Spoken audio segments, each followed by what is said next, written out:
Welcome to the second video. I'm so excited that we made it to the second video. This is a very specific video, unlike the first one, which is a bit of an introduction and an overview of everything to expect. I will try my best to stay on topic without meandering too much, if that's at all possible for me. But yes, let's talk about the new business that I'm building. And the reason I'm starting the series with the new business is because there's plenty of information about the old business online. If you look it up, if you look up Now and Me or my name or anything related, you'll find, at least in the archives, a lot on how we raised capital or growth strategies, how we got our initial set of users, moderation. There's a lot that's been covered in written or sort of a video format. So if you happen to go through it and you still have some questions left unanswered, I'm very happy to do specific videos on those. But I'm sure as I cover the new business, there will be parallels to draw from the first one and it'll come up in the journey, which is why I want to jump right to this new business I'm building. Now, disclaimer is I am not yet revealing what the business actually is. And no, that's not because I'm scared that someone will steal it and so on. That's not the case. Which you would know, ideas are a dime a dozen, but it's execution that matters. So the reason I'm not revealing it is because I'm running some experiments, which I'll talk about later, which I'm trying to test an organic customer journey or funnel with. I'm trying to see if I'm getting the mapping right. So I will potentially talk about what the business is in the subsequent videos, but just not this one. So a little bit of mystery for you. I will of course share with you the space that I've chosen. So let's get into it. When thinking of a new venture, I explored all areas that you would consider as giants or money-making industries like IT, finance, perhaps real estate, some B2B portals, a lot of areas where definitely there is money to be made. Your EV, solar, like these were broad areas. Now, making that decision somehow is the toughest. So when my canvas was blank, I analyzed a lot of the companies and I really thought that that should be my cue for what I want to build next. As I spoke to friends, experienced folks in the industry, I realized that I had to hone in on that a little more. All of these were going to be extremely new industries for me. Logistics, AI, right? Now, I could be very determined and say that I have extreme willpower to really learn the ropes of what I consider to be an industry of the future and really invest myself. But I learned that there was some experience that I brought in from the last many years of building a business and a platform, and what could I use that, which would be my unique learnings and skill set and interest, to apply to an area which is also big and is more suited to what I might be inclined to do. Now, this might seem extremely obvious, but it wasn't at the time. I think everything was possible and everything is exciting, and there are businesses that seem so lucrative that you are willing to put your interests or your experience aside in order to pursue those. From there, I realized that I have dealt with consumers. I've built a consumer internet business, and that's the part that I enjoy the most. So it was very clear that I didn't want to be building a largely back-end or operations heavy or services heavy business. I think I was very keen to try a product, an actual physical consumer product. I have built community before. I've done a lot of the social media organic marketing, and that's where I thought the piece would kind of fit in. Some of the ideas that I really honed in on and ultimately I'm not pursuing at the moment were home furnishings. I was tinkering with a home furnishing brand for India. I still think that's a very interesting space. There are not a lot of brands, especially for new India. And another exciting trajectory that is happening is Indian brands selling on Amazon US. These could be traditional manufacturers or people who build businesses here first and then kind of exporting. They're able to charge a better price for their products by selling to the US, is what I've heard from folks who are actually doing this. So some very interesting businesses have been built like this, the India to US Amazon model. Let me know if you want me to cover this in more detail and I can do a separate video on this. There are a few brands that I find extremely interesting, some that have directly started with that approach and made it work.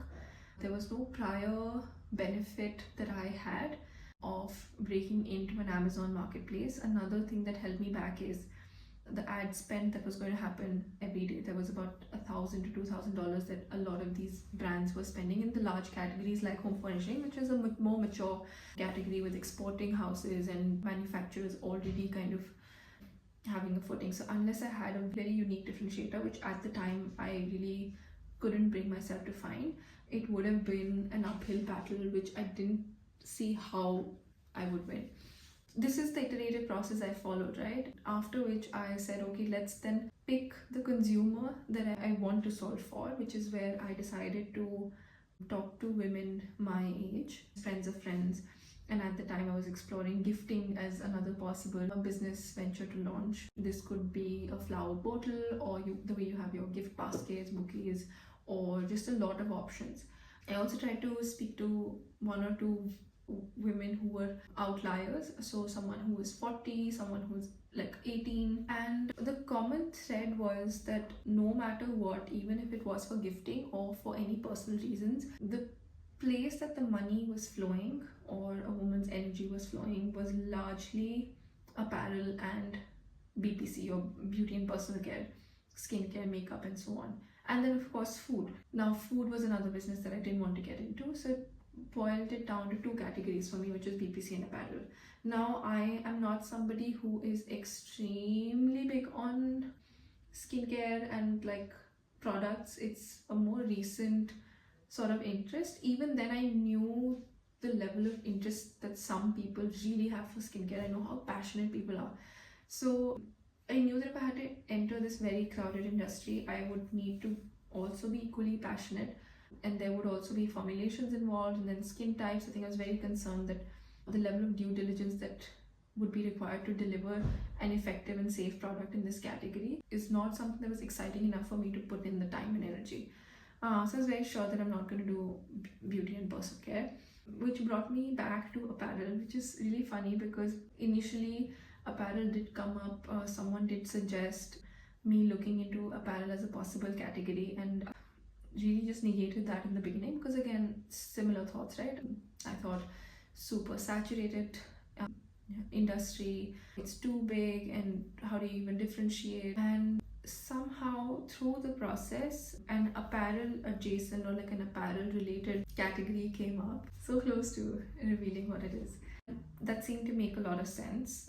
There was also some inspiration to draw from a celebrity-led brand in the US that found success lately with that brand, and it seemed like it could be a great entry point for me to enter into women's sort of essential wardrobe capsule. So yeah, that's the idea. A product line of effective, functional apparel and related products, initially for women, but eventually for everybody, so that your lives are better, you feel and look more confident, you have a more aesthetic life, I guess. So that's on the selection of business line and the idea behind it. Now that you have some inkling on what the business might be about, let me tell you about how I'm planning the launch, or at least what is my hypothesis around this.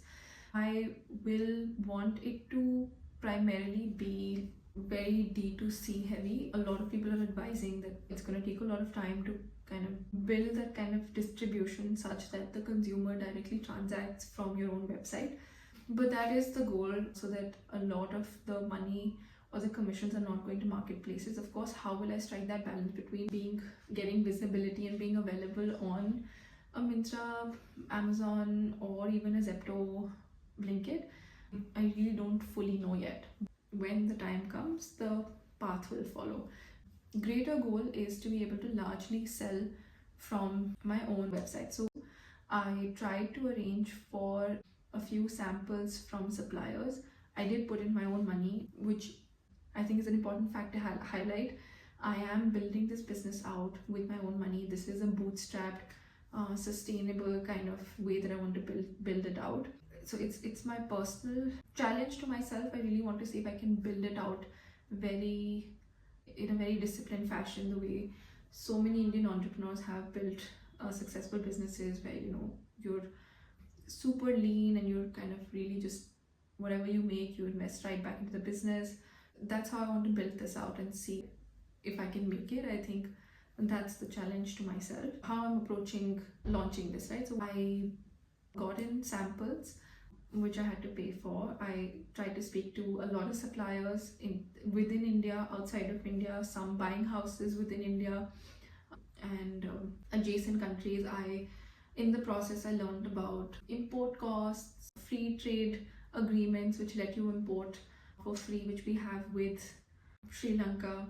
So a lot of interesting learnings there. But yes, I got some samples and I continued my process of speaking to more women. Again, in that process, I found a subgroup that cared about this product that I wanted to bring to the Indian market, and they had tried other brands or other variations of this product. Some of them had lived abroad and tried some international brands. So they were able to give me their thoughts on the kind of fit, quality, pricing that they were looking for. They're really aware, so what you would think as really the most engaged part of the funnel, right? You're super aware and high intent customer, because there obviously is a portion of the market that which didn't care about this product, which also meant that I needed to add other categories which would not alienate and make this a company or a brand that alienated a large part of my TG. After sampling and getting to a point where I felt confident in understanding what were the sizing and the variations and color combinations that these women were looking for, what was the difference in the fit, what sort of product options will I have to keep, I started to create my Shopify website. So again, these instincts kind of really kick in after building one business, where you want to validate the business first without really kind of over indexing or over investing in areas which could kind of bite you later. And I think the second part is when you're putting in your own money, you get to really savvy with how you want to use your capital, right? So I just thought that let me get a sense of demand. And I knew again from experience that talking to people or just asking them or asking friends about what they thought of the product, if they would like to buy, would not be a true indicator. I needed to map out the consumer journey as is and then get a sense of whether people were willing to purchase or not. And another very critical point is what I just mentioned about a high intent user, right? So there would be people along the passage, along the funnel, where some might not be aware or not interested that they want a product like this. Some might have seen it here and there but are not fully convinced. And then there are your really high intent customers who have been looking for a product like this but just not purchased for XYZ reasons. That's what I aimed to do by creating a Shopify website, then creating a little social media presence. I just launched this about 3-4 days ago and started by running some ads. You would have met me like 4 years back, I would have been so averse to ads, but now I realize what they do, right? What is their role and how one can benefit. Relying solely on one strategy, and especially on ads where a third party really just controls your business, can be a little detrimental in the long run. But initially, to map out a few things such as whether you're getting your target audience right at the price point, which again I haven't mentioned, but I'm wanting to build a premium brand. So where am I going to get that kind of customer base in India who's really responding well to the product? I just wanted to interface with, in a very organic way, as organic as you can call it, right? Even though I'm running ads, I wanted to see who really gets in touch with me, who's passionate enough about the product to really engage here and there with either the Instagram page or the website. And that's what I'm focusing on right now, talking to the first couple of people who engage. There has been no such engagement yet. Meta has shown the first campaign was this broad-based advantage plus campaign, which was such a bad idea. I ran it for a little bit and it just sent the ad to the most random and like nonsensical audience mapping. So that was really bad, and it took me a little while to learn, like kind of get the hang of it. But that's the idea, and the reason I'm telling you all of this is because I haven't stocked up yet. So there is no inventory that I have invested in just yet. I have of course nailed my suppliers down so that whenever I feel like I'm good to go, which I'll tell you what I'm putting those thresholds as, I will be able to stock it up and get the product out. I haven't already done that. So I'm not sitting on inventory which is giving me stress and a bit of headache. And now I don't know if that's like best practices. This is a new industry for me for sure. But what I've learned is that dead inventory is what kind of really kills apparel brands, and that's the toughest to do, which is another reason I'm focusing on essential products and not super trend based or like, yeah, products that will kind of come and go. Yep, that's the launch and the growth strategy. I'm also looking at other organic labels like Reddit, like content creation for Instagram. Those are some tried and tested and true ways of really building community and utilizing that community to engage with the brand and stay with you. I'm hoping some of my experience from the last couple of years translates well into this. Of course, this is a very different ball game. I am having to redraw everything and think through everything, which is also part of the challenge and what's exciting, right? I get to apply the skills to a new problem statement. I will be posting progress on this channel, so every week, and I think I'm mostly on track. I'm posting about a week later. I'm planning to at least stick to one upload a week. I will pick up one specific topic to deep dive in. Right now, I'm giving you a high level structure of how I'm building the brand with minimal to no capital. Minimal, actually, you do need some capital. I think no capital is just a notion. I think it's not possible to not invest some money. But yeah, what's next, right? What's next in this business building challenge? For me, I'm waiting to get my first 10 orders. Another trick that I've seen a lot of tech companies or just heard a lot of podcasts here and there is when people are A/B testing is you, like I said, I haven't stocked up on inventory. So the moment somebody pays for an order, I'm going to refund it right back. And that would just give me a sense of their willingness to pay. And after that, it's up to them. I'm of course going to be able to arrange for that product for them, but I don't want to keep them waiting or guessing or just put them through any kind of hassles. So getting to my first 10 customers, and customers in the truest sense, the ones who will actually put their payment information, that'll also give me a sense of finalizing the price. Of course, right now I've put the price based on the calculation that I've done, right? How much is it costing me to source it, and then adding a markup, and then based on what would my marketing cost be, and that's how I've decided the price. But a more real sense of, okay, this is how people are engaging, these are the number of orders it's possible to do. I will also look into the price, and it is a work in progress.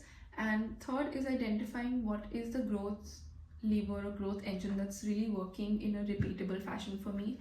My guess is Instagram will be a huge part, but I haven't mapped out a clear strategy for it. I do have some ideas, and maybe that's what I cover in the next video. And exciting times ahead. I feel like I wanted to say something and I'm forgetting. Something I'm building community, I suppose. Organic. One important point is, since this would be a premium product, and in general, I want to understand how many touch points or how many times does a person who is potentially a high intent consumer for your product, how many times do they need to have seen the brand or engaged with the brand? What are some things that would give them enough credibility and trust for them to be able to transact with you? That's another point that I'm trying to find out. Now, I know there are some things that I should do that I know will instill trust. For instance, right now I haven't linked the brand to my identity anywhere.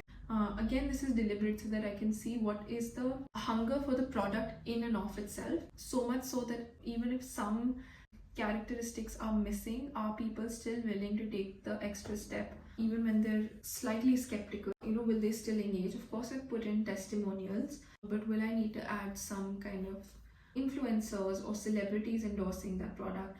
Those are some things that I also want to test out in this period, and to get a sense of my equation, right?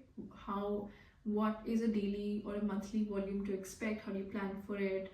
Can I possibly forecast? And then do I know what distribution channel is getting me what number of orders, and can I amp that up or manage that better?